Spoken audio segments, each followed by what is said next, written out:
آپ آقا کریم رؤوف الرحیم علیہ التحیۃ والتسلیم کے فرمان کی روشنی میں محسوس کریں کہ ہم کہاں ہیں۔ کون سا گھر ایسا ہے جہاں جنگ و جدال نہیں؟ کون سا محلہ ایسا ہے جہاں آپس میں دست و گریباں نہیں؟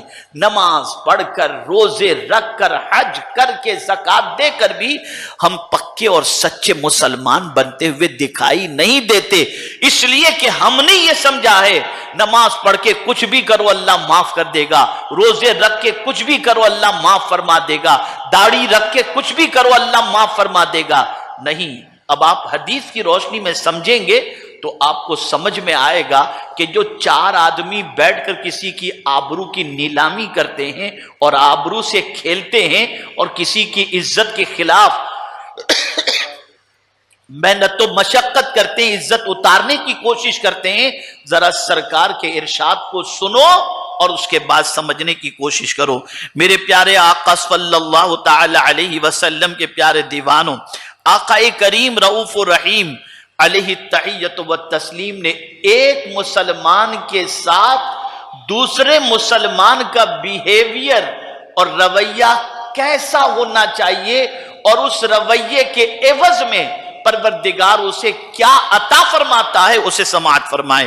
حضرت ابو ہریرہ رضی اللہ تعالی عنہ نبی رحمت صلی اللہ علیہ وسلم سے روایت فرماتے ہیں کہ آقا کریم صلی اللہ علیہ وسلم نے ارشاد فرمایا، اب غور سے سنو حضور نے کیا ارشاد فرمایا۔ میرے آقا صلی اللہ علیہ وسلم ارشاد فرماتے ہیں، جو شخص کسی مسلمان پر سے دنیا کی سختیوں میں سے کوئی سختی دور کر دے، کسی مسلمان پر سے دنیا کی سختیوں میں سے کوئی سختی دور کر دے، اللہ تعالیٰ اس پر سے قیامت کی سختیوں کو دور فرما دے گا۔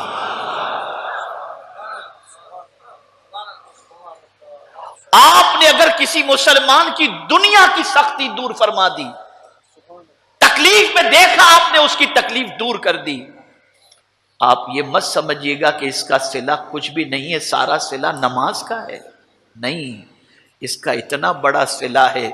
آپ اس کی یہاں کی تکلیف دور کر رہے ہو، مولا آپ کی آخرت کی تکلیف کو دور فرمائے گا۔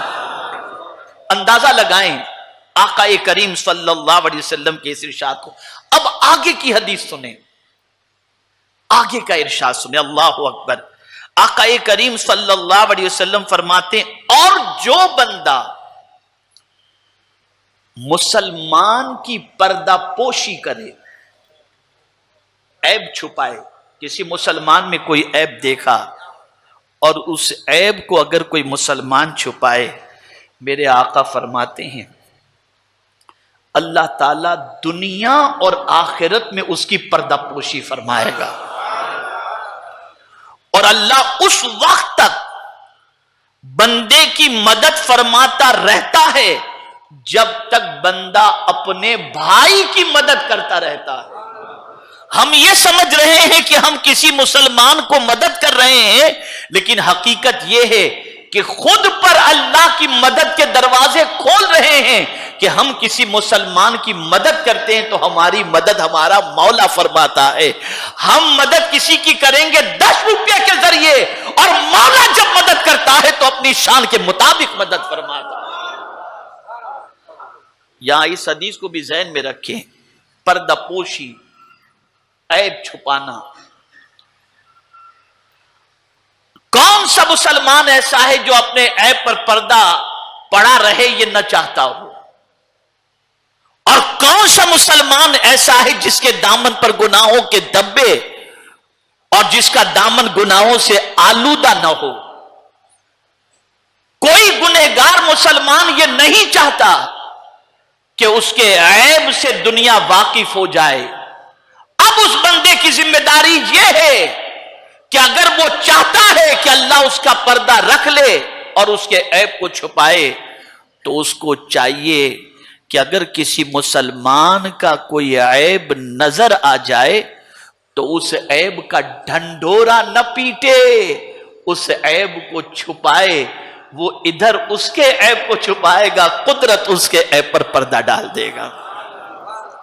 میں آپ کو بتاؤں، امام اعظم ابو حنیفہ رحمت اللہ تعالی علیہ کو اللہ نے ایسی نظر عطا فرمائی تھی کہ آپ کے بازو میں اگر کوئی وضو کرنے بیٹھتا نا تو جب وہ چہرہ دھوتا تو چہرے کے گناہ جو ان پانی کے ساتھ گرتے، امام اعظم پانی کے قطرے دیکھ کر سمجھ جاتے کہ اس نے چہرے سے کون سا گناہ کیا ہے۔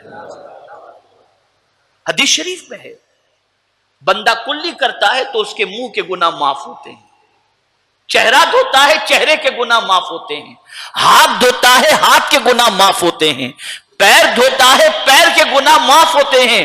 اور میرے آقا صلی اللہ علیہ وسلم فرماتے ہیں جو بسم اللہ شریف پڑھ کر وضو کرے اللہ اس کے پورے جسم کے گناہوں کو معاف فرما دیتا ہے۔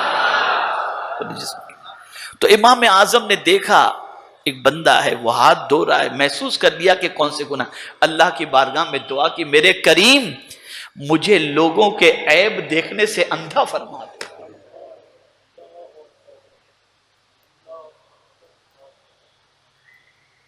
اور یہاں کیا ہے؟ اچھا ایسا کچھ اور تو ذرا بتا، کچھ اور معلوم ہے؟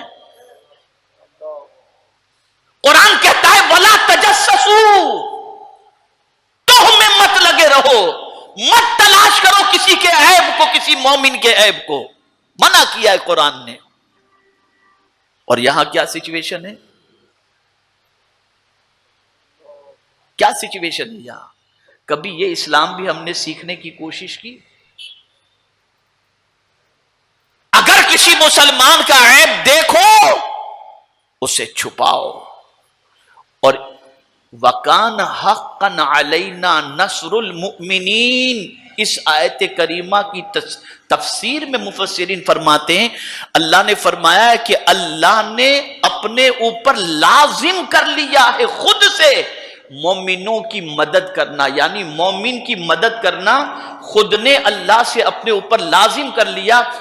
اس کی تفسیر میں رسول اعظم صلی اللہ علیہ وسلم کی ایک حدیث موجود ہے، فرمایا گیا اگر کسی مسلمان کی آبرو جا رہی ہو اور دوسرا مسلمان اس کی آبرو کو بچانے کی کوشش کرے، اللہ رب العزت جل جلالہ اس آبرو بچانے والے کی مدد اس طرح سے فرمائے گا کہ دنیا میں بھی فرمائے گا اور آخرت میں بھی اس کی مدد فرمائے گا۔ یہ ہے مومن کا مقام۔